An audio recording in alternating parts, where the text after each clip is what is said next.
ہمیں ابو بکر جاں سے پیارا ہے قلب امت صدیق اکبر نبی ہو داماد جس بشر کا بشر وہ کتنا عظیم تر ہے تمام اصحاب کا وہ سالار اللہ رب العزت کو اپنا رب مان لیا اپنے اللہ کو اپنا خالق مان لیا اپنے اللہ کو اپنا مالک مان لیا اللہ کی توحید کا اقرار کر لیا اور شرک سے ہم نے بیزاری کا اعلان کر دیا تو پھر ہمارے اندر بھی صدیق اکبر جیسا استقامت اور ثابت قدمی ہونی چاہیے موحد کبھی بزدل نہیں ہوتا ہم جس صدیق کی بات کرتے ہیں وہ صدیق عزم و استقلال کا استقامت کا ثابت قدمی کا پہاڑ تھا کہ ان مواقع پر بھی انہوں نے اللہ کے نبی علیہ السلام کا ساتھ نہیں چھوڑا اپنا مشن نہیں چھوڑا اللہ کی توحید کو بیان کرنا نہیں چھوڑا ایک استقامت کا پہاڑ بن کر ہمیں اگر کوئی شخص کھڑا ہوا ہے اسلام کے اولین دور میں نظر آتا ہے تو وہ جناب صدیق اکبر ہے بیت اللہ ہے مکہ کی سرزمین ہے چاروں اطراف میں سب دشمن ہیں اپنے بھی بیگانے ہو چکے ہیں جناب نبی کریم صلی اللہ علیہ وسلم بیت اللہ میں تشریف لائے ہیں آپ آ کر کے نماز پڑھتے ہیں اللہ کے قرآن کی آیات توحید کی تلاوت کرتے ہیں مشرکوں کو پریشانی لگ جاتی ہے بیزار ہو جاتے ہیں کہ یہ ایسی آیات پڑھ رہے ہیں جس میں توحید پائی جاتی ہے اللہ کی وحدانیت ہے ہمارے معبودان باطلہ کا جو ہمارا عقیدہ ہے اس عقیدے پر ضرب لگا رہے ہیں عقبہ بن معیط آگے بڑھتا ہے جو مکہ کے سرداروں میں سے سردار ہے صاحب ثروت ہے مال و متاع والا ہے بڑے منصب والا ہے اس کی بات مانی جاتی ہے کوئی اس کے سامنے کھڑا نہیں ہوتا کسی کو اس کے سامنے بولنے کی جرت نہیں ہوتی زبانیں گم ہو جاتی ہیں یہ عقبہ بن ابی معیط آتا ہے چادر لیتا ہے جناب نبی کریم صلی اللہ علیہ وسلم کے گلے میں ڈالتا ہے اور آپ کا گلا گھونٹنے کی کوشش کرتا ہے جناب صدیق اکبر کی نگاہ پڑتی ہے آپ بھاگے چلے آتے ہیں اور آ کر کے عقبہ بن ابی معیط جیسا بدماش اس جیسا جابر اس جیسا ظالم انسان کہ جس کے آگے کسی کی نہیں چلتی جس کے آگے سب زبانیں گم ہو جاتی ہیں کوئی آگے اس کے سامنے کھڑا نہیں ہو سکتا سیدنا صدیق اکبر رضی اللہ تعالیٰ اس پر فکر دور میں بھی اس مشکل ترین دور میں بھی آگے بڑھتے ہیں اور اس کے ہاتھ سے اس چادر کو کھینچ کر کے چھینتے ہیں اللہ کے نبی کو آزاد کرواتے ہیں اسے اور پھر عقبہ بن ابی معیط سے اور مکہ کے مشرکوں سے مخاطب ہو کر کہتے ہیں اتقتلون رجلا ان یقول ربی اللہ اور ظالموں تم ایک ایسے شخص کو قتل کرنا چاہتے ہو ایک ایسے شخص کو مارنا چاہتے ہو جو تمہاری جائیداد کی لڑائی نہیں کرتا تم سے مال تمہارا نہیں چھینتا تمہیں کوئی اور تکلیف نہیں دیتا صرف وہ ایک جملہ یہ کہتا ہے کہ ان یقول ربی اللہ وہ یہ کہتا ہے کہ اللہ میرا رب ہے اس بات پر تم اس کو قتل کرتے عقبہ بن ابی معیط کے کہنے پر مکہ کے عباشوں نے اللہ کے نبی کو چھوڑا اور ابو بکر صدیق رضی اللہ تعالیٰ عنہ پر حملہ شروع کیا اس قدر مارا کہ جناب صدیق کے پر بے ہوش لیکن استقامت کا پہاڑ دیکھیں اکیلا شخص پوری قوم سے ٹکرایا ہے پوری برادری سے ٹکرایا ہے مکہ کے سرداروں سے ٹکر لی ہے استقامت کا پہاڑ بنے اس مشکل ترین دور میں بھی اللہ کے نبی کا ساتھ نہیں چھوڑا اگر ہم صدیق کی دوسری صفت کی بات کرتے ہیں تو صدیق کے اندر تو بھلا کی سخاوت پائی جاتی تھی میں کبھی کبھار قرآن مجید کی اس آیت کو پڑھتا ہوں حیران ہو جاتا ہوں اللہ رب العزت نے قرآن مجید میں سورۃ البقرہ میں یہ جو ارشاد فرمایا نا وَإِذَا قِيلَ لَهُمْ آمِنُوا كَمَا آمَنَ النَّاسُ جب لوگوں منافقوں کو کہا جاتا ہے تم ایمان لاؤ جیسے کہ اصحاب رسول ایمان لائے یہ کہتے ہیں نؤمنُ كَمَا آمَنَ السُّفَهَاءُ کہ ہم ایمان لائیں جیسے کہ نادان ناسمجھ اور بے وقوف لوگ ایمان لائیں ان کی سمجھ میں یہ بات آتی ہے کہ یہ بیوقوف ہے ان کی نگاہوں میں بیوقوف اللہ کی نگاہ میں نہیں اللہ نے پھر ان کا جواب بھی کیا اور اصحاب رسول کا دفاع بھی اللہ نے کیا لیکن ایک شخص ہے مسجد میں تقریر سنتا ہے بڑی جوشیلی تقریر ہوتی ہے انفاق فی سبیل اللہ کے حوالے سے مال خرچ کرنے کے حوالے سے مسجد بنانے کے حوالے سے مدرسے کی تعمیر کے حوالے سے کنویں کی کھدائی کے حوالے سے کوئی سرائے بنانے کے حوالے سے غرباء اور مساکین اور یتیموں کی مدد کے حوالے سے ایک جوشیلی تقریر کرنے والا شخص انفاق فی سبیل اللہ کی ترغیب دیتا ہے اور ایک بندہ اپنے گھر جاتا ہے اور گھر کا سارا سامان ٹرالی میں یا ٹرک میں لوڈ کرتا ہے اور لے کر کے مسجد پہنچ جاتا ہے دینے کے لیے، کیا محلے والے اس کو نادان اور بیوقوف نہیں کہیں؟ وہ کہیں گے بھائی بتاؤ کوئی اپنا مکان لے لیا ہے جہاں شفٹیں کرنا چاہتے ہو؟ نہیں۔ کیا مکان کرائے کا تھا تبدیل کر دیا، کہیں اور رینٹ پر مکان لے لیا ہے وہاں شفٹ ہو رہے؟ جی نہیں۔ پھر آپ کیوں یہ سامان اٹھا کر جا رہے ہیں؟ اور جی مسجد میں مولوی صاحب نے انفاق فی سبیل اللہ پر درس دیا ہے اور میں یہ چاہتا ہوں کہ میرا سارا سامان اللہ کے راستے میں خرچ ہو جائے۔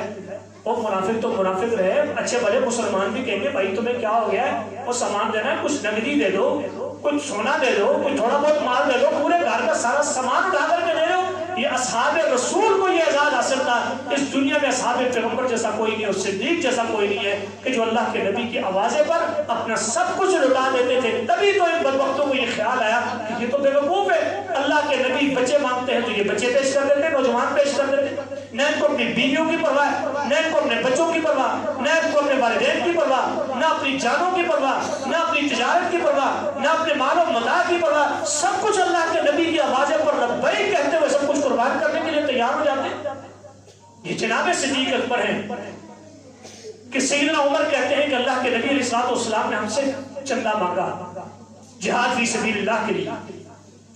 اور اس دن میں نے سوچا کہ صدیق اکبر ان دونوں مالی طور پر مجھ سے تھوڑے سے پیچھے ہیں، میرے پاس مال زیادہ ہے، میں اس موقع پر صدیق اکبر سے آگے نکلنے کی کوشش کروں گا۔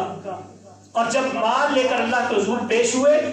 سیدنا عمر آئے تو نبی کریم صلی اللہ علیہ وسلم نے پوچھا کہ عمر اپنے گھر والوں کے لیے کیا چھوڑ کر آئے؟ کہا اللہ کے نبی آدھا لے آیا ہوں، جتنا لایا ہوں اتنا ہی گھر والوں کے لیے چھوڑ کر آیا۔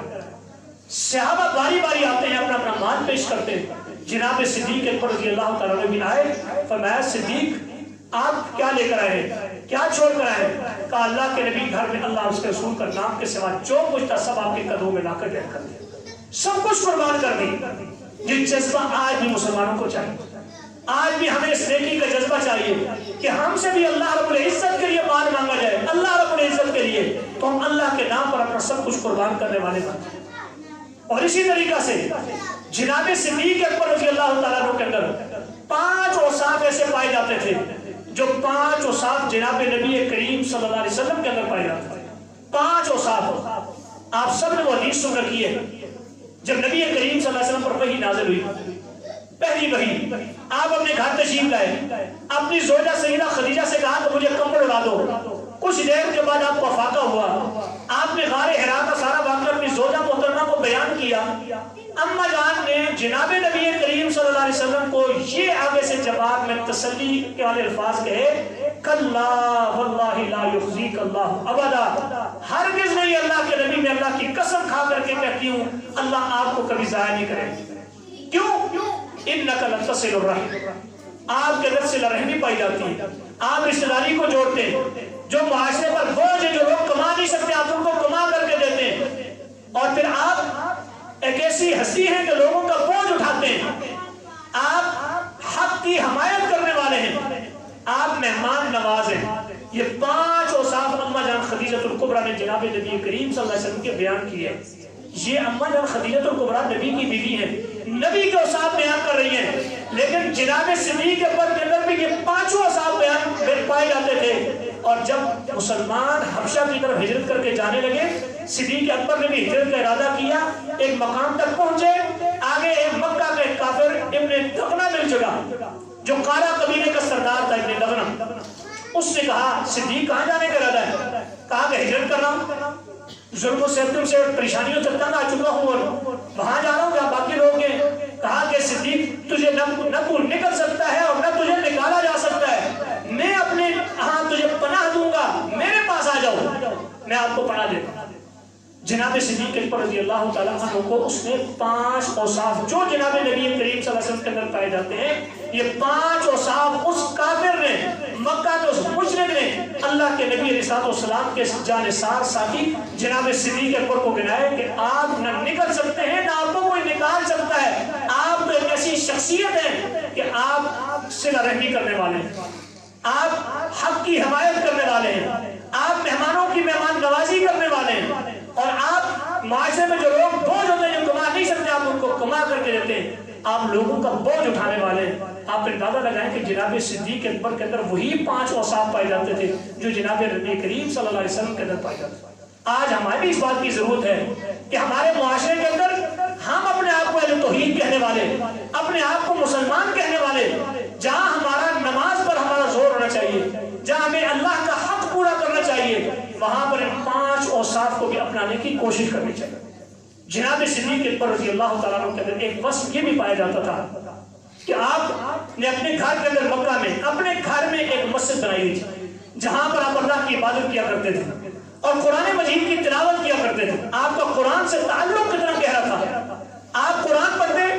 نماز کے اندر اور مکہ کے عورتیں، بچے اور لوگ آ کر کے آپ کا قرآن سنا کرتے تھے۔ اور جناب صدیق اکبر کی یہ شان تھی کہ جب قرآن پڑھتے تو قرآن پڑھتے پڑھتے آپ کی آنکھوں پر آپ کا کنٹرول نہیں رہتا تھا، آپ کی آنکھوں سے آنسو بہنا شروع ہو جاتے تھے۔ یہ قرآن کے ساتھ ایک تعلق ہے، اس تعلق کو آج پیدا کرنے کی ضرورت ہے۔ اور آج میں اور آپ اپنی زندگی میں غور کریں،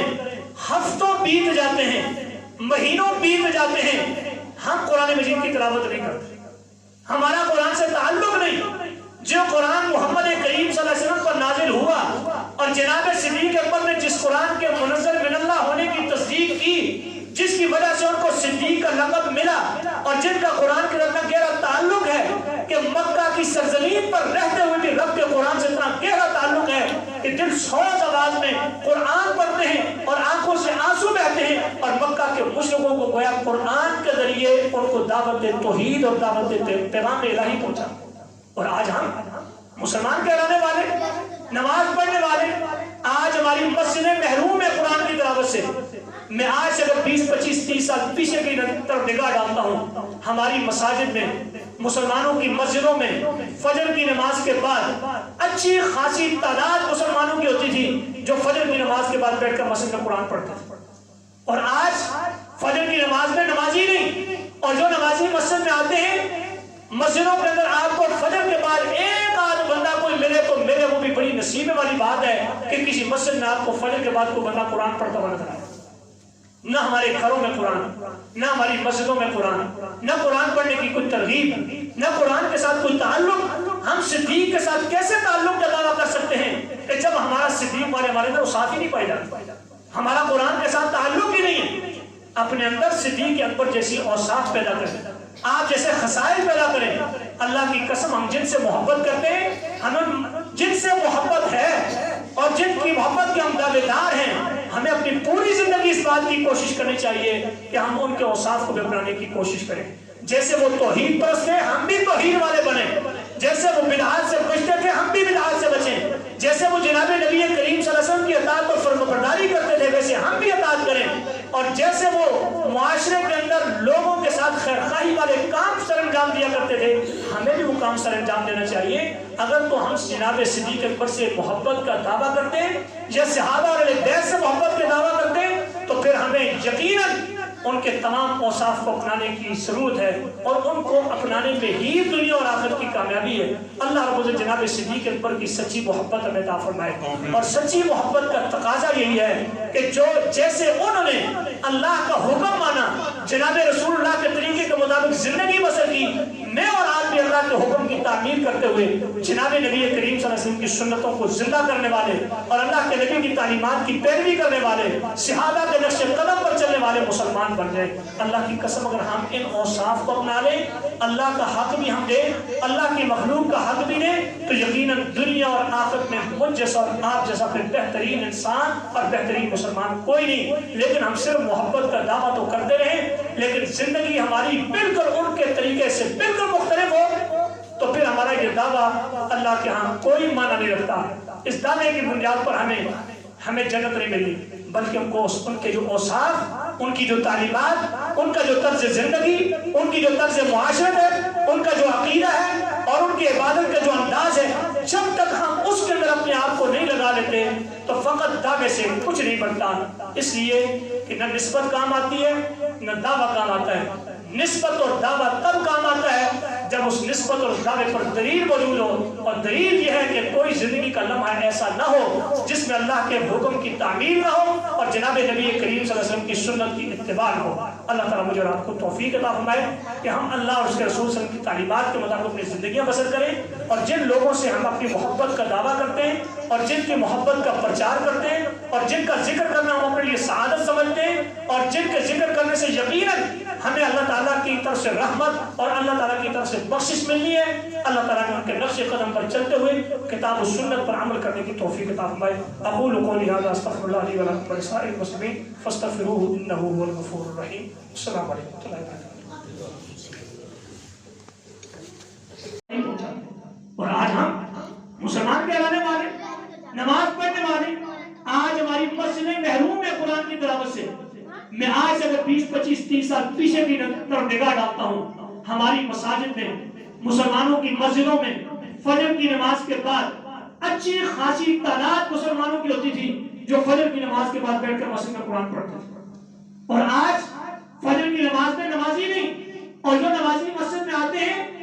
مسجدوں کے اندر آپ کو فجر کے بعد ایک آدھ بندہ کوئی ملے تو ملے، وہ بھی بڑی نصیبے والی بات ہے کہ کسی مسجد میں آپ کو فجر کے بعد کوئی بندہ قرآن پڑھتا ہوا نظر آئے۔ نہ ہمارے گھروں میں قرآن، نہ ہماری مسجدوں میں قرآن، نہ قرآن پڑھنے کی کوئی ترغیب، نہ قرآن کے ساتھ کوئی تعلق۔ ہم صدیق کے ساتھ کیسے تعلق کا دعویٰ کر سکتے ہیں کہ جب ہمارا صدیق والے میں اوصاف ہی نہیں پائی جاتی، ہمارا قرآن کے ساتھ تعلق ہی نہیں ہے۔ اپنے اندر صدیق اکبر جیسی اوصاف پیدا کریں، آپ جیسے خصائص پیدا کریں۔ اللہ کی قسم ہم جن سے محبت کرتے ہیں، ہمیں جن سے محبت ہے اور جن کی محبت کے ہم دعویدار ہیں، ہمیں اپنی پوری زندگی اس بات کی کوشش کرنی چاہیے کہ ہم ان کے اوصاف کو بنانے کی کوشش کریں۔ جیسے وہ توحید پرست ہیں، ہم بھی توحید والے بنیں۔